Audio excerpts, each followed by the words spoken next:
Welcome to the We Are VIP podcast.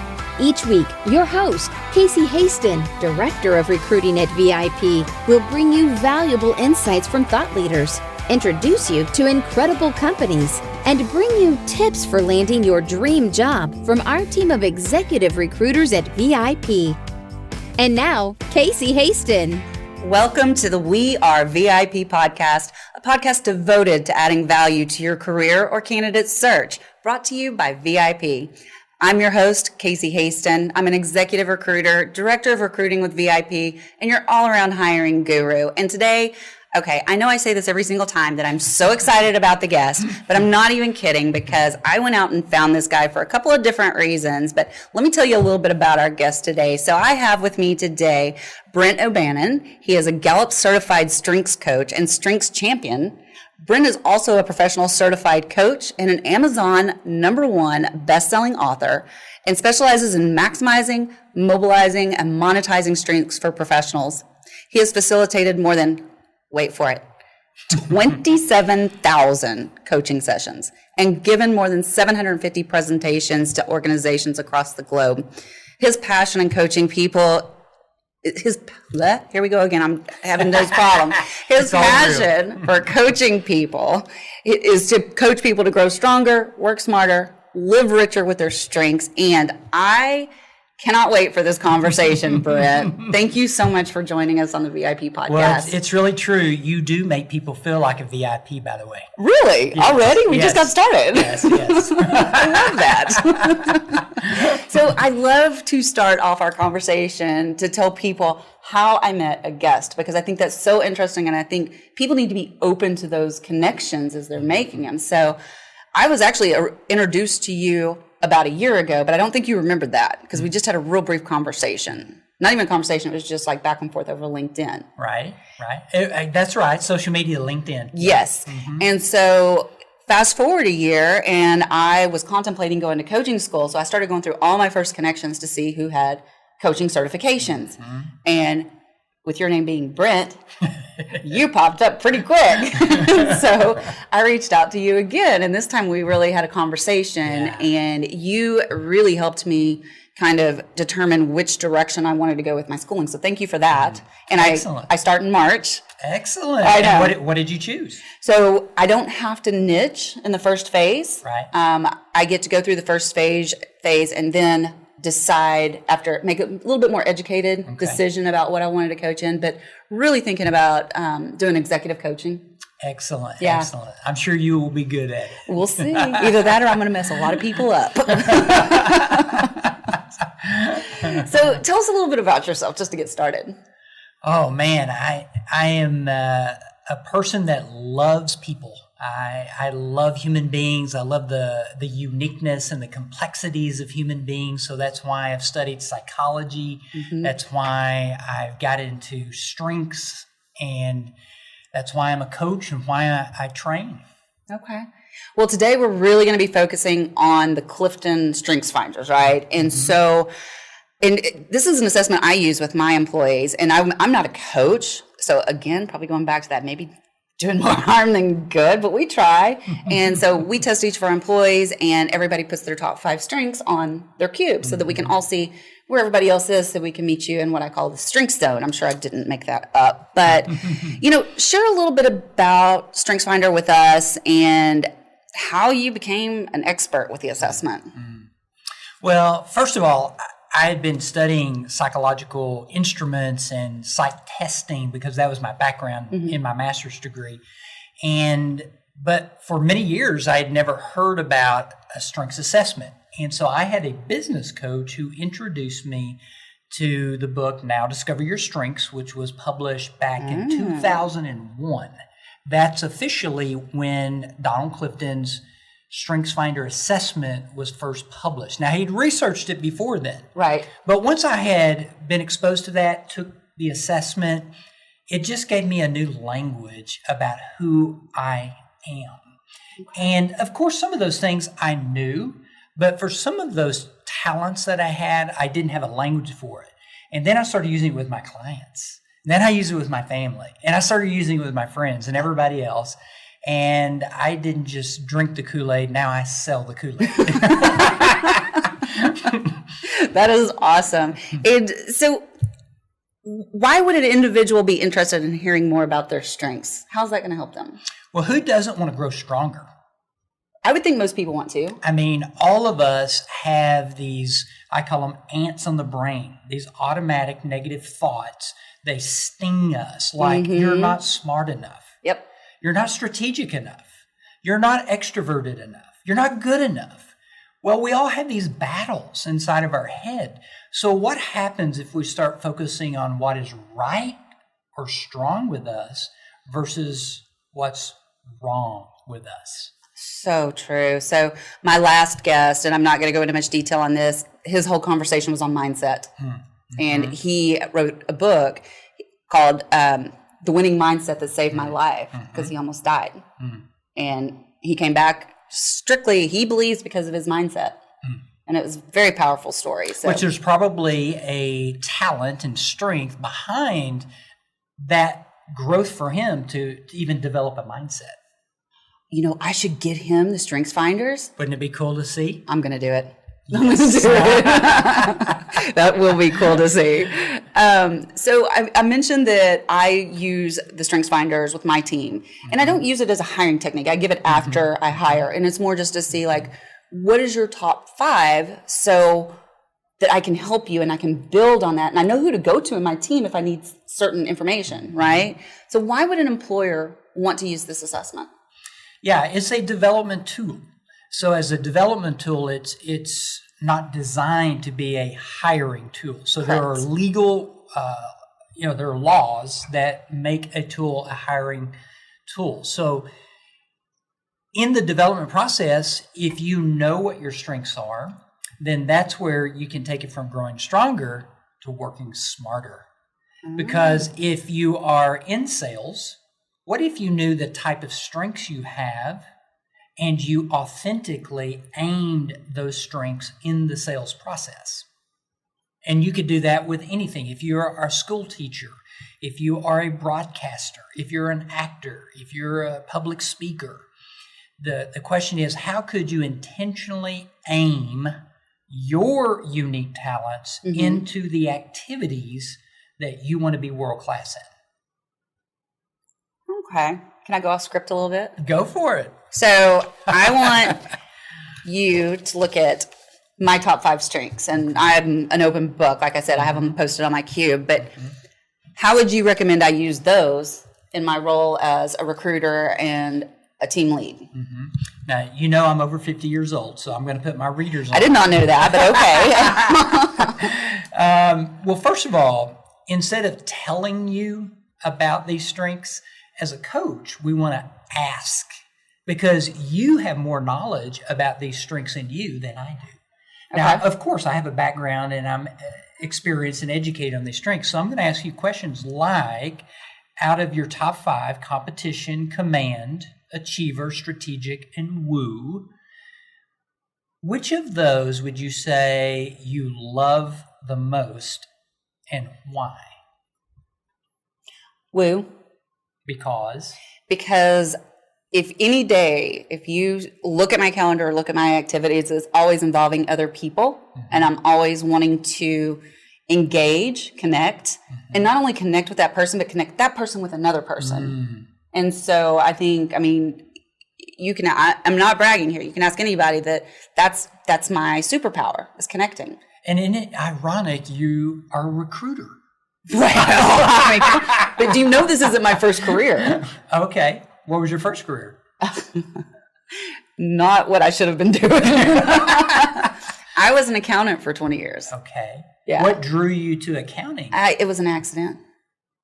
And so how many people today are in careers that are not a good fit for who they are? I would say so many. So that's one of the reasons we want to use StrengthsFinder, rebranded as CliftonStrengths now, in the workplace, is because that helps us develop and get people in the right seat in the workplace. I think that's so good.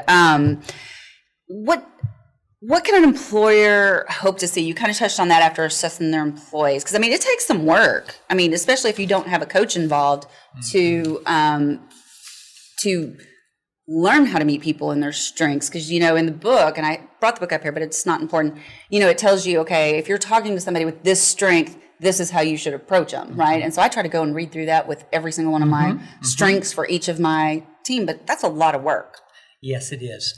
And so my number 2 strength, by the way, is called individualization. It's a mouthful. And basically what it means is what I told you at the very beginning. I love the uniqueness of people. Okay. And so my individualization loves to ask questions. It loves to watch your body language, to watch your behaviors. I call it a strength spotter strength or a star maker strength. So in other words, I see what's the genius in you, and then I help you become more of that. That's what that particular strength does in me. Okay. So you're like a power cell underneath. A what? Power cell? Power cell. Yeah. You power them up. Exactly. Give them energy, and that's where you grow stronger because you get validated who you are. You get permission to be who you are. Ultimately, there are 34 research talents / strengths. And so we want to be able to, as my mentor, Kurt Leesveld, once taught me, and he was really the guru Gallup certified coach. He said, Brent, we want to respect and we want to grow in love with all 34 strengths. And so what would the world be like if we could respect and admire and appreciate? We can't become all 34 strengths. Right. But we can have complementary partnerships.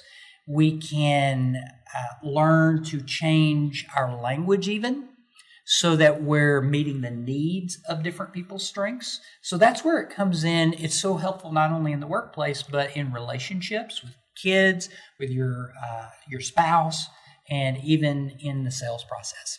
It's so funny because anytime I take a test like this, and I'm just going to throw this out there because I know Steve, my boyfriend, and it was so funny. And I just want to take a minute to tell you guys, it is a small world. It is a small world, because after I met Brent online, I found out that he was actually a youth pastor at the private school where my boyfriend went in high school. So come on. I got some memories back there.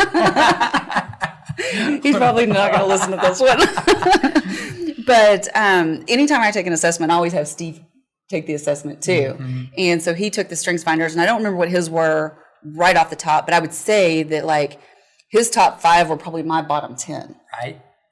So that doesn't sound like that's surprising. And you know what's so interesting, and it's true with my wife as well, is that opposites do attract. And so there are a lot of strengths that they seek out complementary partners. And, it's also true, though, this is kind of talking about relationships now, that I've been married to my wife now for 35 years, but Lord, I know we're just getting started. I mean, I don't know how she's put up with me this long. But the key is that not only were there some opposites, but there are some similarities that usually hold us together. Opposites attract, but it is 1 or 2 similarities that keep us glued together. And so, for example, with my wife and I, relator is one of her top strengths. It is also in my top 10. Okay. So that means long-term, loyal relationships are both important to us. Gotcha. Hence 35 years. That's where That's it amazing, comes though. from. Seriously, congratulations. I'm you. really impressed with that. And so let's talk about that in a team setting. What happens if the strengths don't match well? Does this create conflict within a team? I mean, or is there such thing as them not matching well? Well, absolutely. We can bump and clash with each other's strengths. For example, if you have communication that is very high for you, you like to talk, you like to verbalize things.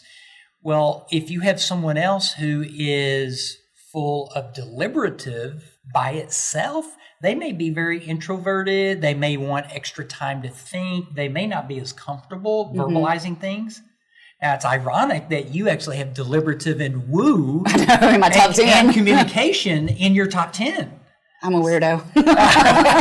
Actually, you're 1 in 33 million. Okay. You know where I come up with that? No. So when you take your top 5 strengths in that exact order, that only happens once in 33 million assessments. That's how unique you are. Okay. And so is that the same for every 5 combination? Every individual. It's 1 in 33? Every individual. Okay. You can go home to Steve tonight. You say, Steve, I am not 1 in a million. I'm 1. I am 1 in 33 million. And he'll say, you're full of yourself again, Casey, just like you are always after you do a podcast. That's hilarious. So what do we do if we have those teammates, like you just talked about, that have those different strengths? How do we, because we're not going to fire them just because they don't have the right strengths, or not right strengths, because they don't have complementing strengths. What do we do? So this is where the work of respecting each other's strengths. So I've helped quite a few people in these situations in workplaces. So let's say you have strategic, which likes variety, it likes newness, it may even get bored with the sameness. And you have somebody with focus. Okay. Which is my number 1 strength, by the way. Not mine. So focus means that instead of being very distracted, I can go into the zone. Like, this is our priority. So staying focused and really intense on a target. And strategic's like, I'm past that. I'm looking at all the opportunities all around me. Number 4. So they can clash with each other. But instead of learning to bash each other, they could learn to respect and say, what is the priority that we want to stay focused on for the good of the organization? Okay. And then how can we leverage your strategic to look down the road and to look further than the present to make better decisions? So you learn how to deal with each other. And by the way, I have a simple 4-step process to remember. Okay. So when you have a conflict with another person with strengths, or really any conflict, think of carefrontation. Okay. C-A-R-E. So carefrontation stands for C, connect. So how can I connect to your strategic? How could you connect to my focus? How could I? So, for example, I might say, what kind of options do you see in this situation? So all of a sudden, your brain is seeing all kinds of options, right? Because I'm speaking your language, because I know strategic sees options. Okay. You could say to me, what would you say to me with focus? Ask me. I guess I would ask you, kind of putting me on the spot. That's what coaching is. Why do you see going this one direction? Sure. Yeah. So, and focus likes to see the why or the purpose in something. Okay. So you could say, what's the purpose that you're seeing in this one direction right now? Okay. And just by asking me that, it brings my defenses down. I feel like you're hearing me, you're understanding me, we're connecting. That's the first step, connect. Okay. A in CARE stands for assert. Okay. So that means we need to get skilled at being assertive and communicating back and forth. We're not aggressive and not avoidant. Okay. So we want to be assertive. And then R stands for resolve. So this comes to that place of finding a workable solution and resolving the conflict. So there may not be a perfect solution, but we could come up with a resolution together. And then finally, E in carefrontation stands for engage. I am so using this tomorrow. So how can I keep engaging you with your strengths?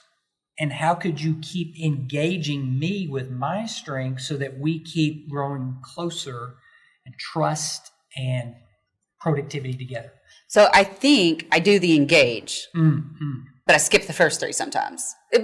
And it's not always when there's confrontation either. You know, I'm always like, make sure you understand how you talk to this person. So I think maybe we need to do a lunch and learn with the team. That'd be awesome. Yeah.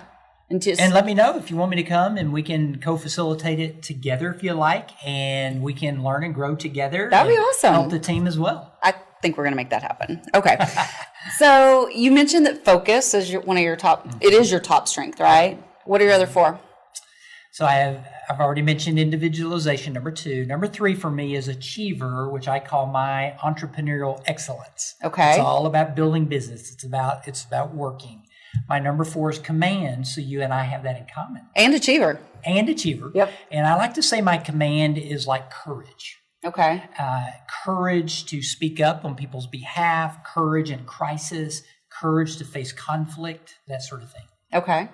And then number 5 for me is competition.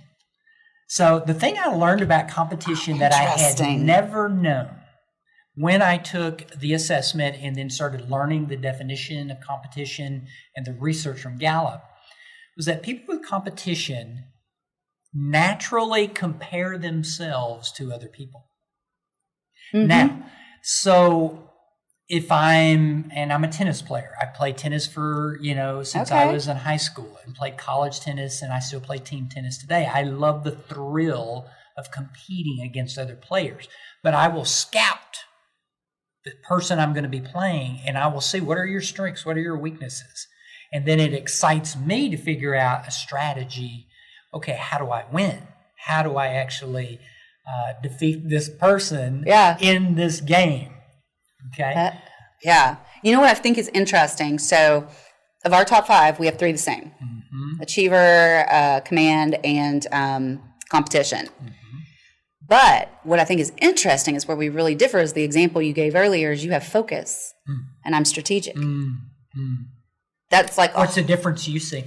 I'm not sure yet. Mm-hmm. I'm not sure what the difference is because you seem very much like me. I mean, you're outgoing, you're very communicative, you're very, I can see all those things about you.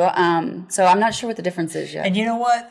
I mean, that's the beauty of using a tool like CliftonStrengths is that it's the questions, it's the conversation that gets us to go deeper. Mm-hmm. And then eventually it needs to move to application. Right. It's not just, this is fun to talk about.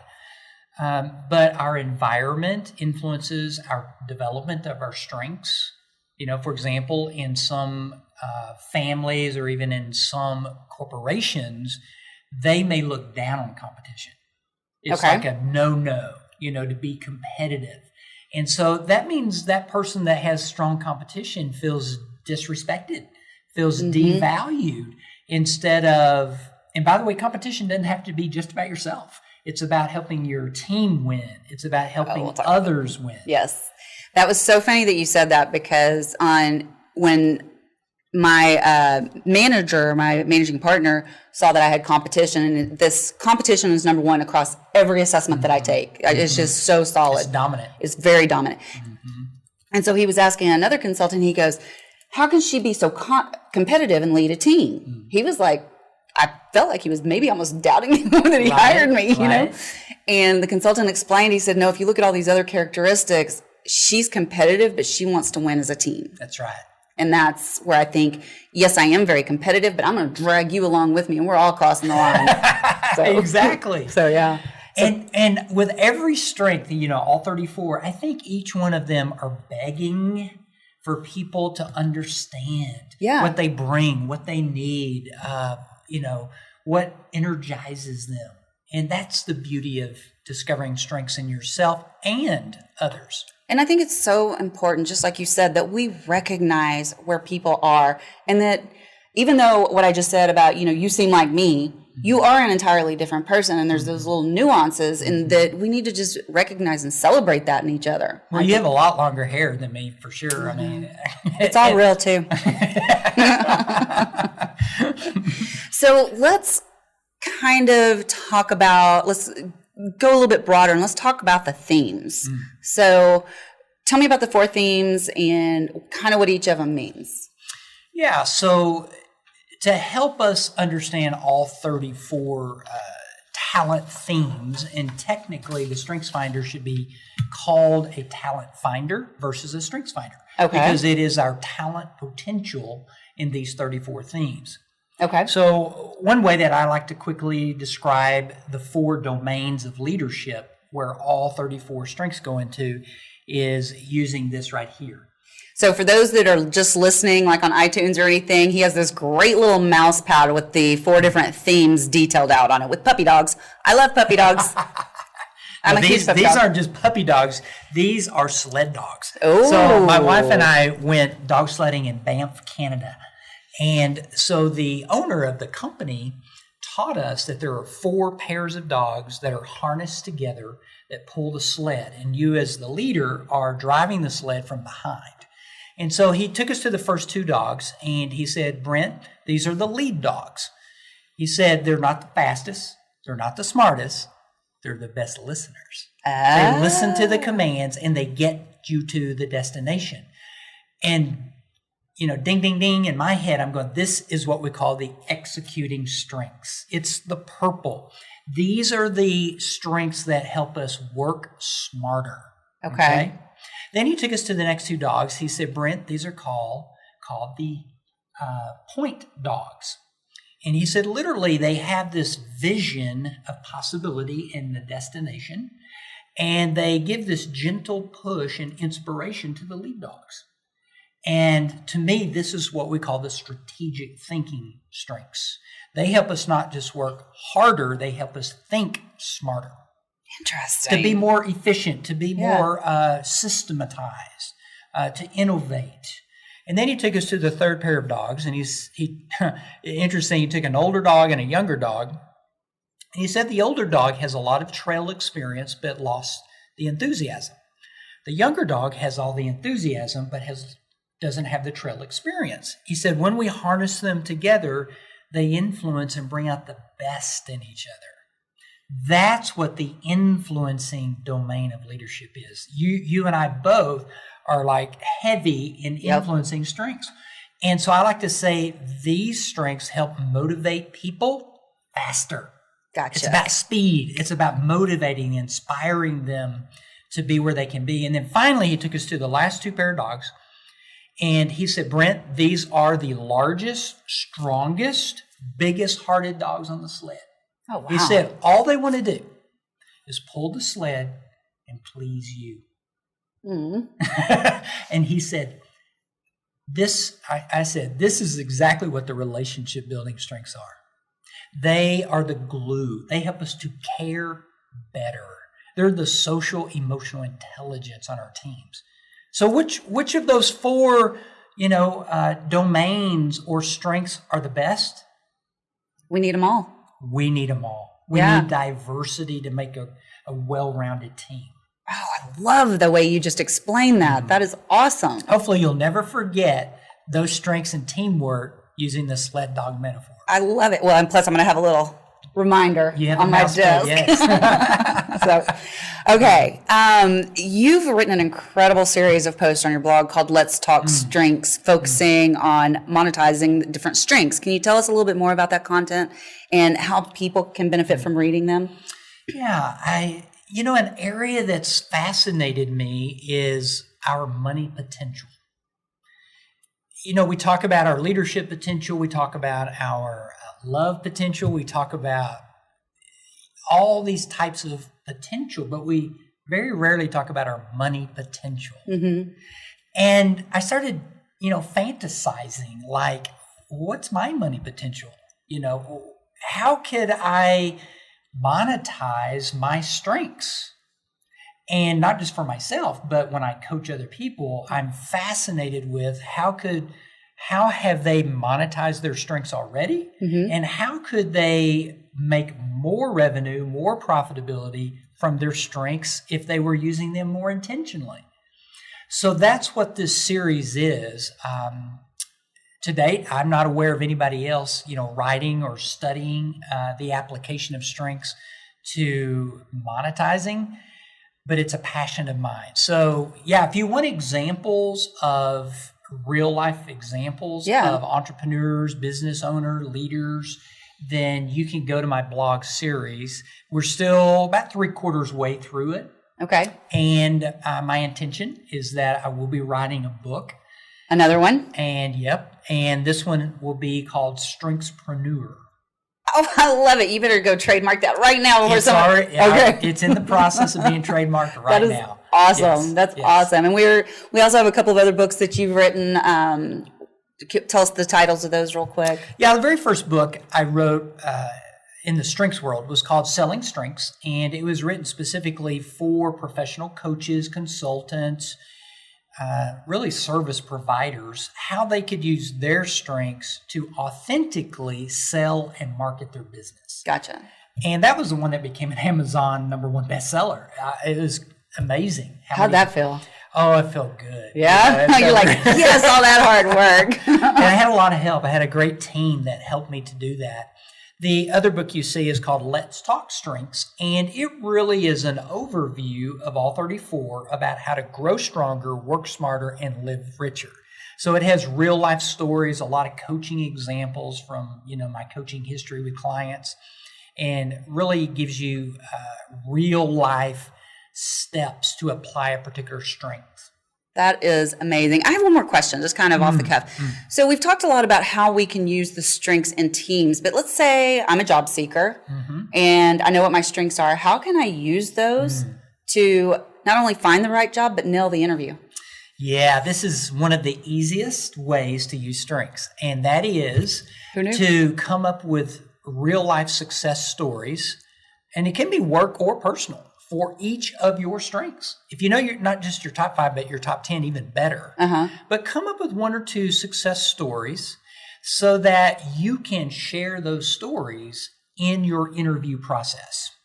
Gotcha. And telling a story is such a great way to, break the ice and just really engage with your interviewer as well. Absolutely. It makes it real. So you're not just talking out of theory. Right. You're saying, and if you can tie a particular strength, like your communication strength or your woo strength, with a success example, then it makes it even more powerful in your interview process.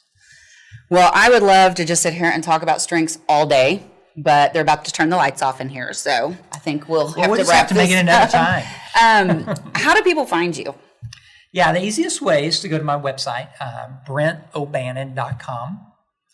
And just like it sounds, BrentObannon.com. Awesome. And we'll have that in the show notes as well. So to wrap up the show, we have some VIP questions for you. Are you ready? Oh, no. Going to put me on the spot. Of course I am. Let's see how your strengths play into this. So if you were one of the first colonists on Mars, what 3 things or people would you take with you? Oh, wow.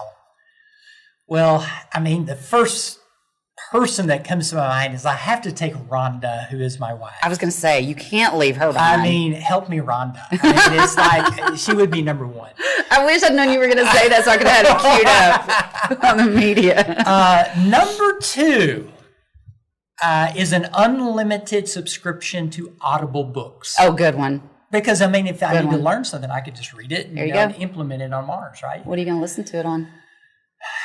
Ooh, I didn't think about that. See, there's your strategic. I was just focused on the book. You looked beyond it. And the third thing, well, all I can sense or hear is my wife whispering in my ear, toilet paper. Or maybe wine. I would vote for the wine. So just saying. Oh my goodness, those were some good ones. So this is a really important question to me because I've been like on this journey and I'm trying to figure it out. You'd think at my age I would have figured it out. No. But what is something you do in the morning to set your day up for success? It's my favorite time of the day. Yeah. I'm an early riser at 4, most of the time 4:30. Do you take a picture of your watch like Jocko Willink? No, I don't do that. Day? I don't do that. The first thing I do is go get my coffee, and then I go to my thinking chair, and I'm seeking wisdom. Nice. And so I read the Bible avidly, like I read the Bible through, in a year. And so every day I'm seeking that wisdom. And the other thing, though, I do with that is I'm very goal focused. So I have my goal sheet for my life and business, and I review and pray over that goal sheet almost every morning. Wow, that's impressive. I mean, I have my goals, but I don't do it every. It fits my strengths. Yeah, it fits my strengths. So. That's impressive. I like that. Okay, final question. Do. No, I'm just kidding. Hopefully people can tell what I was talking Maybe I better about. take a little quick drink here. So if your life's work was being summarized in a news article, what would your headline be?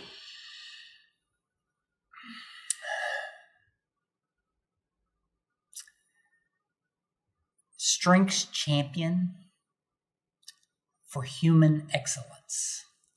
That I think sums you up for sure. That's a good one. So I hope to live up to it.